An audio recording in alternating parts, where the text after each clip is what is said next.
Hello guys, I want to talk to you today about incorrect counterbalancing in the bodyweight squat.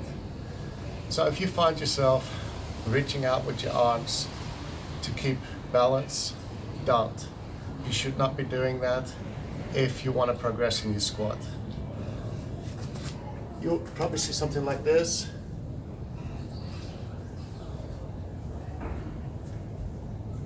Two things are incorrect. Number one, you're creating counterbalance with your arms. Number two, you're leaning forward with your shoulders. Your shoulders are coming down and the hips are not. The hips should always come down. The shoulders should follow. If your hips stop going down, then your shoulders should stop too. All right. Now for alignment of the feet and why, you want just outside of hip width, and you want your toes pointing out. Now I'm not going to tell you that's 45 degrees or it's 10 centimeters. I'm not going to tell you anything like that because everybody's different. Everybody's got different type of hips and different body types, so it's not going to be the same. You got to find out what a good position is for you to maintain a good balance during your squat and to go nice and deep. You should play with it a bit.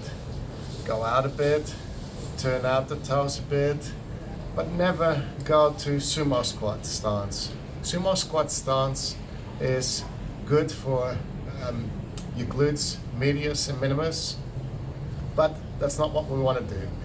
Right here, we're focusing on a bodyweight squat that can progress to a weighted squat with a barbell, or an overhead squat with kettlebells, or racked squat with kettlebells. That's what we're progressing to. So you want to have a good solid base where you're not going to fall forward, you're not going to fall back, you're not going to fall to the side. So to do that, you need to have your feet outside of hip width a bit.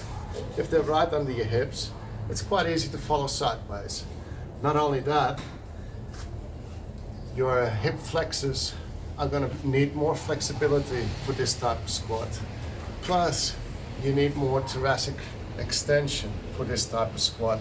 The more your knees are in, the more flexibility you need in that area and the more strength in your back too.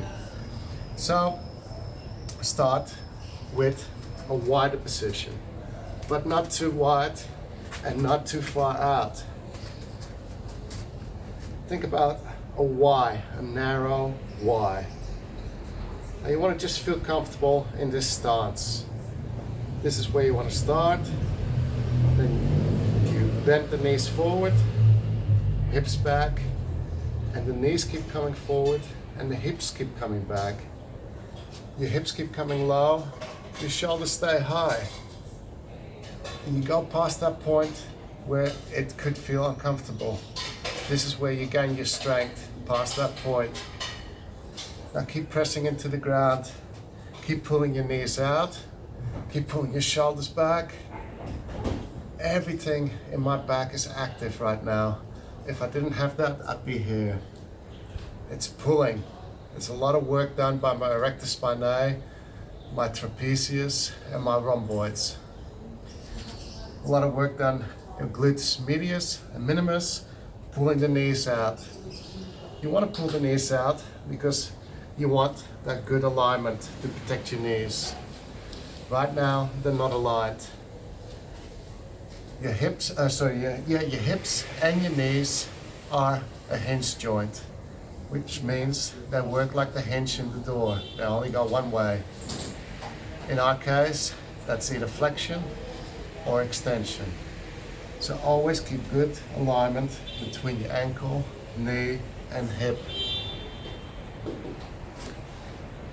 Coming back to the counterbalancing. As you find your position and you're coming back with your hips, you might feel that your toes are coming off the ground and falling backwards. That's when you start putting your arms out, or you start putting your shoulders forward and down, but your hips are not coming down. So you should have already stopped there. Do not use your hands or arms for counterbalance. It's incorrect. You're never going to progress. Keep them here, or here, or overhead, but not out here. To fix this counterbalance that you're creating with the arms, you need to start looking at your knees and ankles. The counterbalance needs to be created right here, this part here, staying upright, not too far back.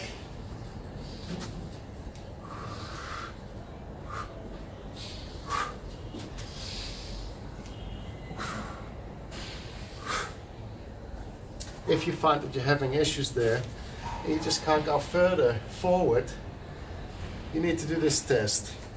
Feet flat on the ground, drop your knee. If it's pretty much past your toes, great. Also, don't listen to any trainer that says your knees should not come over your toes. That's something that became popular a while ago, but it's not true. Yes, it's true in certain cases. I'm not going to go into that. In our case, you want to create proper counterbalance. Maybe for some people it doesn't need to come over the toes, and for others it does, but just be aware the fact that your knees are coming forward is to create counterbalance and not fall backwards. So, right now, I'm not going to put my knees over the toes. I'm going to try and come into a squat. And I'm already putting my hands out because my toes are coming off the ground and are falling backwards. But if I keep coming forward with those knees, my hips are also moving forward. See that? As my knees come forward, my hips are moving forward. So they're not out here. So the center of gravity is here. All your weight is here in the middle, rather than hanging out here. Again, knees forward, shoulders in the middle and high, hips low. If your hips are not coming down, you stop. Do not create range with the shoulders. It's a fake range. And do not put your arms out to counterbalance if you want to progress with your squat. Simply stop where you feel that you need the counterbalance, and then start adjusting. Start finding that balance without your hands, okay? And take it from there. Progress step by step. The squat is a basic fundamental exercise that everybody should be able to do. Everybody does it when they're young. Everybody's great at it when they're young. And then as we sit every day on our asses, doing nothing for 8 hours to 9 hours, we lose the squat ability. And we only squat when we go to the gym, but we don't squat in any other scenarios anymore. For example, on the beach, or watching a movie, or talking with your friends. Try sitting in a squatting position, even on your toes. Hindu squat, even that's great. Yeah? Don't always sit on something. Sit on yourself. It's going to help improve your hips, knees, ankles, and feet. See you later. If you want to get strong, if you want to get flexible, if you want to work on your cardiovascular endurance, your muscular endurance, if you want to look better, feel better, if you never want to get bored with a workout again, this is the book you want to buy. Just $29.95 on cavemantraining.com, Amazon, or iTunes. They're 100% unique.